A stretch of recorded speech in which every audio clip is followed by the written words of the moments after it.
Bueno, comenzamos.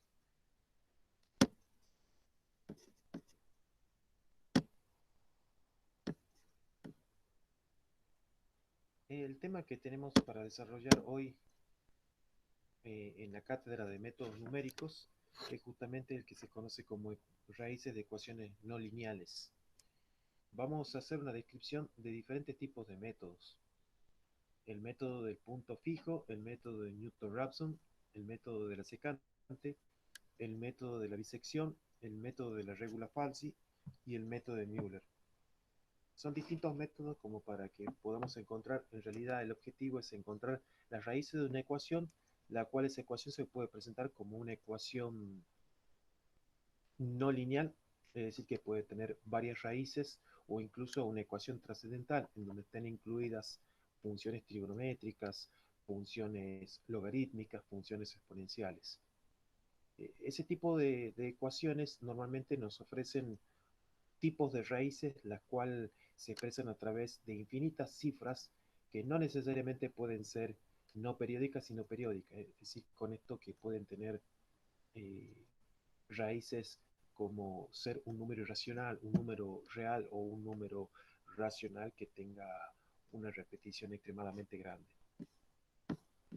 Estos tipos de métodos, a partir de la clase de hoy, lo que vamos a hacer es describirlos medianamente a través de las diapositivas y en las próximas horas también estaré compartiendo unos videos en donde vamos a hacer una descripción a través de un ejemplo de cada uno de esos métodos. Esto normalmente se lo trabaja mucho con una calculadora y también hay software para poder trabajarlo y poder encontrar las raíces de, con un nivel de significancia bastante aceptable. Bueno, vamos a hacer la descripción y después que haga la descripción, les voy a ir presentando un trabajo práctico y también un apunte teórico, que de hecho el apunte teórico y el trabajo práctico ya lo subí a la plataforma SEO. Vamos a empezar entonces con el método de bisección. En el método de bisección vamos a tomar esa ecuación como una función cualquiera. Esa función debe ser continua en un intervalo cerrado a b y además debe cumplir una siguiente condición, que la función valuada en el punto A por la función valuada en el punto B, en donde A y B son los extremos de ese intervalo cerrado, debe ser menor que cero. Fíjense que en realidad lo que estamos buscando es f de x igual a cero, quiere decir los ceros de esa función. Entonces, si esto cumple, quiere decir que la función tiene cero en dicho intervalo. Y ese cero en dicho intervalo es lo que se conoce como la raíz de la ecuación. Acá vamos a dar una serie de manera genérica de los pasos que se debe seguir para calcular eh, los ceros de esa función. Primero se calcula P, que P básicamente es el punto medio del intervalo. ¿Qué es lo que se hace? Se suman los dos extremos de ese intervalo y se lo divide en dos. Y luego se averigua el signo de f de A con f de P, que significa que hacemos f evaluado en el punto A, que es el primer extremo de intervalo, por f de P, que vendría a ser el punto medio de ese intervalo. Y pueden suceder dos cosas. La primera, que f de A por f de P sea menor que cero o que f de A por f de P sea mayor que cero. Si es menor que cero, entonces se tiene la certeza de que hay un cero entre A y el punto medio. Entonces se vuelve a hacer nuevamente el mismo paso 1, es decir, volver a sumar ahora los extremos, pero los extremos entre A y P. Y se vuelve a sacar otro punto medio, pero ahora va a ser un punto medio entre el intervalo que ahora es mucho más chico que al principio, que el intervalo era AB, ahora va a ser un intervalo AP y vamos a encontrar el punto medio. Y vamos a volver a estudiar el signo de ese nuevo intervalo hasta que suceda lo que vamos a ver en el siguiente paso. ¿Qué sucede si f de A por f de P sea mayor que 0? Entonces f tiene un 0 en PB. ¿Sí? ¿Qué es lo que se hace allí? Se reemplaza el viejo valor de A con P y se repite el paso en el nuevo intervalo, cuya longitud es la mitad del intervalo original. En ambos casos se ha generado un nuevo intervalo, un intervalo entre A y P o entre P y B,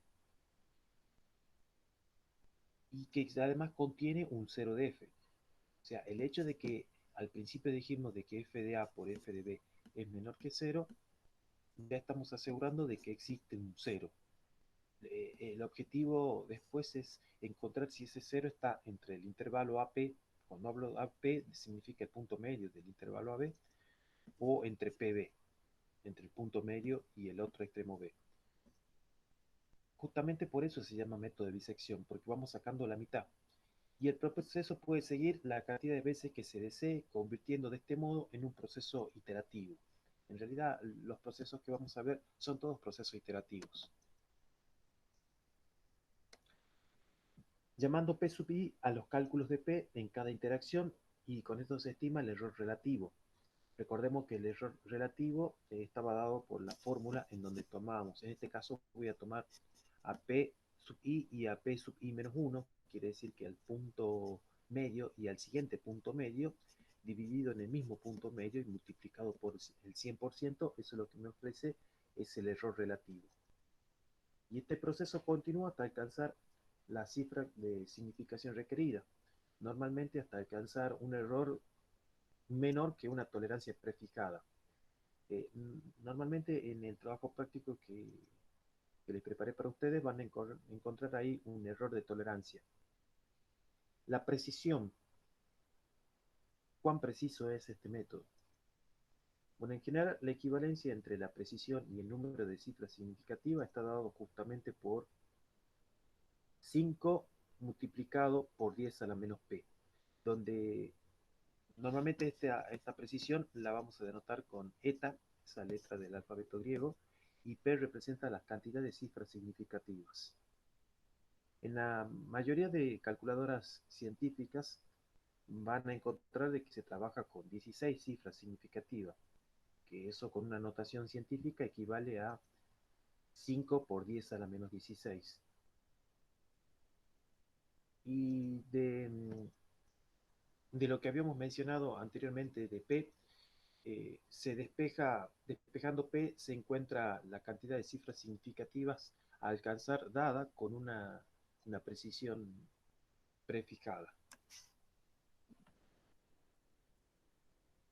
Ahora, el error relativo en cualquier método y precisión están relacionados por medio de, recién le dije que i menos p sub i menos 1, quiere decir los dos puntos medios consecutivos dividido en p sub i.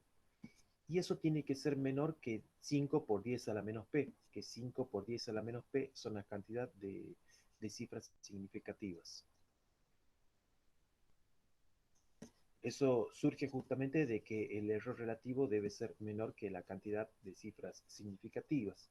Si eso lo multiplicamos por 100% en ambos miembros, vamos a encontrar que el error o la precisión siempre tiene que ser menor que 5 por 10 a la p a la menos p más 2%. Acá les puse un par de ejemplos. Supongamos que p sea igual a 4, entonces la cantidad de cifras se tendrá más o menos con un error relativo porcentual menor que 5 por 10 a la menos 2%. Y supongamos que reemplazamos a P por 4, me quedaría menos 4 más 2, entonces me quedaría 10 a la menos 2%, que eso equivale a un 0,05%. O si P fuera igual a 2, tendría 5 por 10 a la 0, y 10 a la 0 eso es 1, me quedaría un 5%. Si fijado el error relativo porcentual queremos saber cuántas cifras significativas hacen falta, se utiliza la misma relación. El error relativo porcentual va a ser igual al 10%, en donde tenemos la cifra esta de P sub i menos P sub i menos 1 sobre P sub i, que representa el error relativo multiplicado por el 100%, menor que quién, que el 10%, que ese es el error relativo eh, prefijado en realidad. Y bueno, y lo único que tendría que hacer es despejar justamente. Entonces este 100% está como producto, lo vamos a llevar al segundo miembro y algebraicamente vamos a llegar a que P sub i menos P sub i anterior sobre P sub i es menor que 10 a la menos 1. Entonces ahí estamos hablando que tiene una cifra significativa. Ahora, supongamos que el error relativo es de 0,1%, bueno, haciendo el mismo trabajo algebraico, vamos a llegar a que toda esa expresión de P sub i menos el P sub i anterior sobre P sub i es menor que 10 a la menos 3, que eso significa que tiene tres cifras significativas.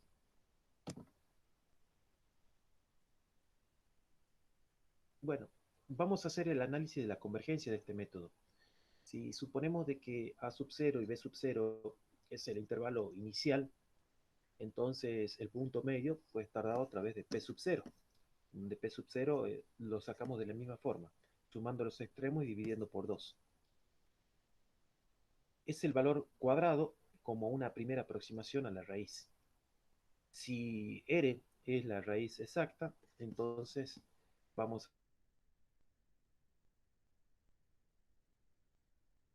va a ser igual al valor absoluto de R menos P sub 0. Recordemos que R es la raíz exacta, P sub 0 es el punto medio, y eso tiene que ser menor o igual que la expresión que representa P sub 0 menos A sub 0 sobre 2. Acá gráficamente podemos ver que R, yo lo voy a señalar acá,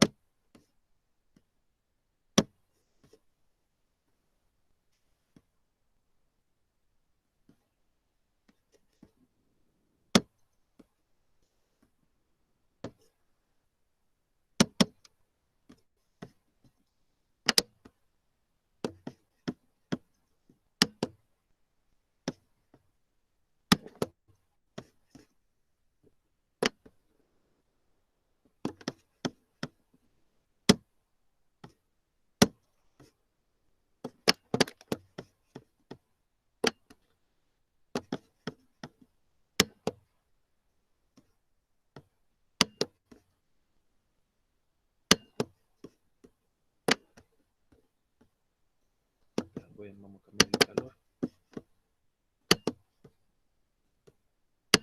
Bueno, ahí estamos señalando que R representa la raíz. Podemos observar que la gráfica de esa función cualquiera en ese intervalo A sub 0 y B sub 0 está dado por R, en donde R es justamente el punto en donde la gráfica intersecta, en este caso al eje X, y P sub 0 se va acercando cada vez más a R. Entonces ahí lo que analizamos es justamente a través de este proceso qué tanto ese punto medio se puede acercar a esa raíz o con cuánta precisión podemos llegar a hacerlo. Es justamente eso lo que significa analizar o el análisis de la convergencia.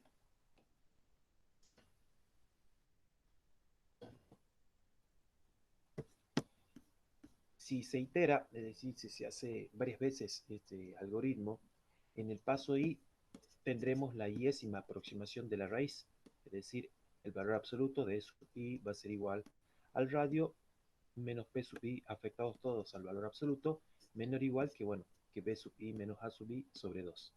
Puesto que el ancho del intervalo se divide entre 2, en cada paso concluimos que el error absoluto verdadero y total es un procedimiento de n pasos y va a estar dado justamente por esa expresión, en donde ya vamos a tener E sub t, el valor absoluto de E sub t, igual al valor absoluto de R menos P sub n menor o igual que A sub 0 sobre menos A sub 0 sobre 2 a la n más 1, que vendría a ser eh, el, la cantidad de iteraciones con n pasos. Vamos a hacer un ejemplo con el método de disección. Este por ahí va a ser el único ejemplo que vamos a tomar a través de esta clase por Google Meet.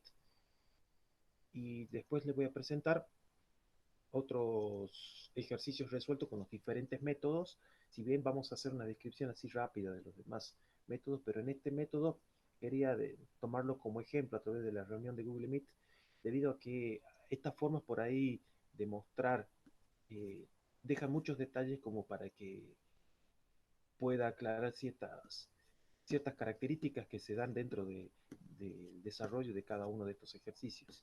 Por eso es que mi idea es hacer una descripción teórica a través de la reunión de Google Meet y después les comparto unos videos en donde vamos a ir analizando detalle a detalle en cada uno de los métodos presentados. Bueno, en este método de la bisección establece lo siguiente: usando el método de bisección, encontrar la raíz de la ecuación. Y bueno, ya ofrecemos una ecuación en la cual podemos observar que tenemos e a la x. Ahí estamos ante la presencia de una función exponencial. Entonces ya no es una función lineal. Con una tolerancia, fíjense, del 1%. Bueno, gráficamente la función está puesta acá y observamos de que hay una intersección. En realidad hay como una especie de dos o tres intersecciones, no se llega a ver bien, pero la idea es encontrar la raíz de la ecuación más cercana a cero. Eso está acá, dice la raíz más cercana a cero, y bueno, y es justamente lo que vamos a hacer.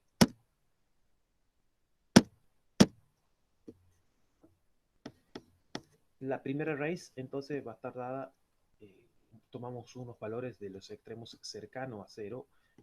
Fíjense que tomamos unos valores menos 0,001 y 0,002, dejando en el medio 0 aproximadamente, y ahí tenemos un error relativo menor que un error de 1%. Entonces, lo que vamos a hacer es justamente primero estudiar la asignatura de esos dos valores, hacer f evaluado en ese punto, en menos 0,001, por f de 0,002.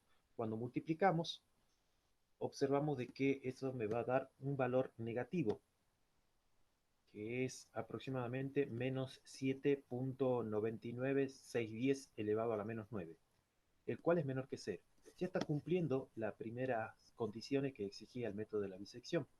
Por lo tanto, la raíz se encuentra justamente entre quién, entre el primer extremo del intervalo, que era menos 0.001, y nuestro punto 0.002.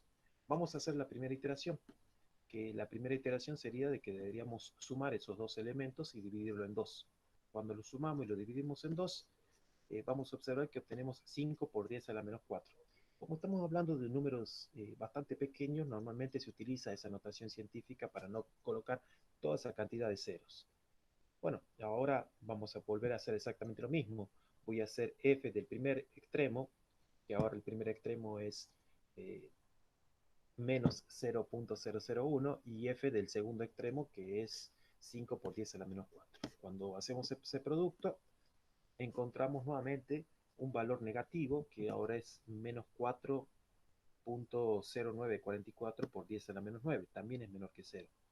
Por lo tanto, la raíz se encuentra ahora entre menos 0,01 y 5 por 10 a la menos 4. Entonces, voy a hacer otra iteración, voy a hacer una segunda iteración. Cuando hacemos una segunda iteración, lo dividimos en dos y encontramos menos 4.75 por 10 a la menos 3 como punto medio. Y volvemos a evaluar la función en menos 0,001 y ahora en este nuevo punto medio, que es f de menos 475 por 10 a la menos 3, en el cual ya observamos que el resultado ya es mayor que 0, o sea que es de 1.002 por 10 a la menos 9.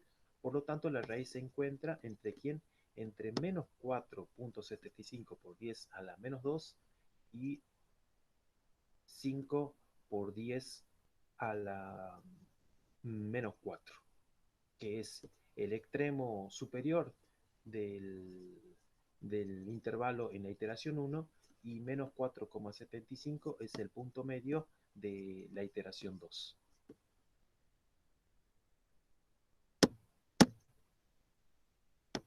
Entonces, volvemos a hacer otra iteración, pero ahora ya hacemos la iteración entre quién, entre menos 4.75 10 a la menos 3 y 5 por 10 a la menos 4. Al dividirlo por 2, obtenemos un valor negativo, menos 225 por 10 a la menos 3. Y ahí sí evaluamos en los extremos de ese intervalo, f del primer intervalo y f de p. F del primer extremo, perdón. Hacemos ese producto y encontramos como resultado otro valor mayor que 0, que es 9.608 por 10 a la menos 9. Por lo tanto, la raíz ya se encuentra entre quién? Entre este nuevo valor, este punto medio, y el otro extremo del intervalo en la iteración anterior, 5 por 10 a la menos 4. Hacemos una iteración más. Lo dividimos en 2, menos 2.125 por 10 a la menos 3, más 5 por 10 a la menos 4, lo dividimos en 2 y me da negativo. Cuando evaluamos ese extremo, también me da mayor que 0. Por lo tanto, la raíz se encuentra entonces entre menos 1,625 por 10 a la menos 3 y 5 por 10 a la menos 4.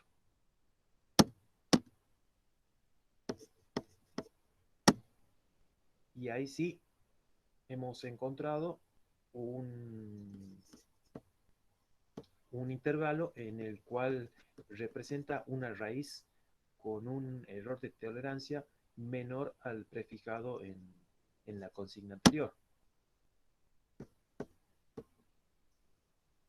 O sea, por eso es que decimos de que estos métodos son todos métodos iterativos, en donde hacemos una serie de pasos de acuerdo a un nivel de error y a través de ese nivel de tolerancia es lo que sabemos o por lo menos vamos a acercarnos tanto como se quiera al verdadero valor. Otro de los métodos que también vamos a desarrollar es el método de la falsa posición o método de regula falsi. Es el segundo método cerrado que vamos a ver. Se trata entonces de una función f de x que la vamos a igualar a 0 para estudiar las raíces, el comportamiento de esas raíces. También debe cumplir con la condición de que f debe ser continua en un intervalo cerrado a b y además que f de a por f de b sea menor que 0. Y hasta ahí medianamente muy parecido al método de disección. Entonces f tiene un 0 en dicho intervalo y se traza la recta secante a la curva en el intervalo AB. Entonces, el punto donde la recta intersecta al eje X será la primera aproximación de la raíz cuando f de x igual a 0.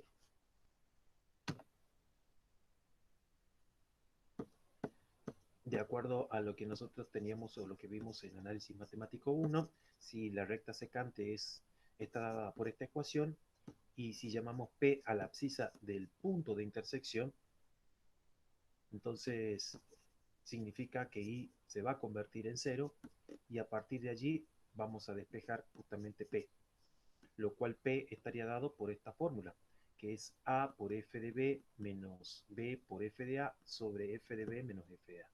Aplicando este procedimiento iterativamente, es decir, eh, haciendo, usando reiteradamente este recurso, se tendrá esta fórmula que se llama fórmula recursiva, en donde P sub I, bueno, es la misma fórmula que habíamos mencionado anteriormente en el apartado anterior, solamente que con el subíndice I, y para unas I iteraciones, y recordemos que el error relativo porcentual en los procesos iterativos se calcula a través de esa formulita en donde tenemos que P sub I menos P sub I el anterior sobre P sub I está multiplicado por el 100%.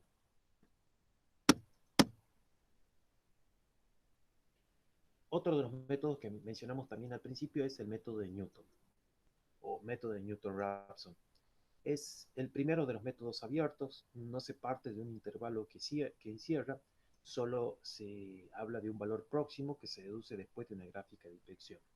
Cuando hablo de métodos cerrados y de métodos abiertos, los métodos cerrados hacen hincapié justamente a métodos que dan como una de las condiciones primordiales es que deben ser continuas en un intervalo cerrado. Este método no da justamente esa condición, por eso califica como un método abierto. Este método en realidad consiste en trazar una recta tangente a la curva en el punto inicial. En este caso podemos observar que tenemos la gráfica de la función y trazamos la recta tangente a esa función. La estamos trazando acá de color verde. Y se considera que la intersección de la recta tangente con el eje X es la primera aproximación a la raíz. Y fíjense que acá tenemos con R la, la intersección de la gráfica con el eje X. Y X sub 0, la proyección sobre el eje X, que vendría a ser justamente la primera recta a ese punto. Cuando trazamos la recta tangente, lo que hacemos es acercarnos a ese punto R y me genera justamente un punto x sub 1. Esa sería la idea justamente de Newton de podernos aproximar a una raíz. Entonces, sea f de x la ecuación a resolver y sea x sub 0 un valor aproximado a la raíz.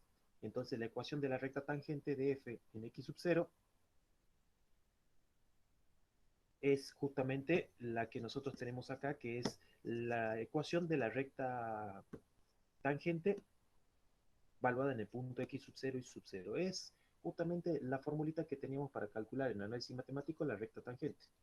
Ahora, si llamamos x sub 1 a la abscisa en donde la recta intersecta al eje x, se tendrá entonces que x sub 1 estaría dado por x sub 0 menos la función valuada en x sub 0 sobre la derivada de la función valuada en x sub 0. Haciendo, iterando y veces, se tendrá la siguiente fórmula, en donde vamos a tener x sub i más 1, que viene a ser los siguientes x sub i, la cual va a ser igual a x sub i menos la función valuada en x sub i sobre la derivada de la función valuada en ese punto x sub i cuando se está tomando eh, iteraciones.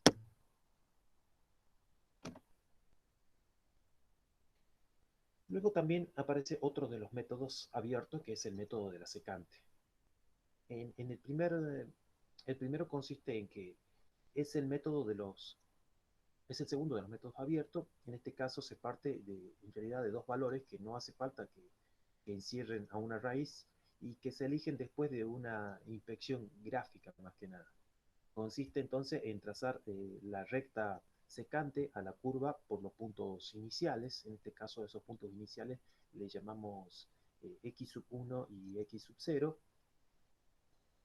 Y esos puntos iniciales considera que la intersección de la recta secante con el eje x es la primera aproximación de la raíz de esa ecuación.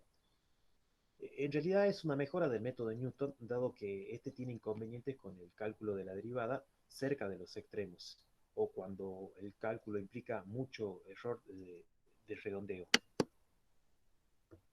La fórmula que vamos a utilizar para este método iterativo, que es el método de la secante, va a estar dada por x sub i más 2, y acá está la fórmula generalizada para las IS iteraciones, va a ser igual a x sub i más 1 menos la función valuada en los x sub i sobre la función valuada en x sub i menos f de x sub i sobre x sub i menos x sub i. Bueno,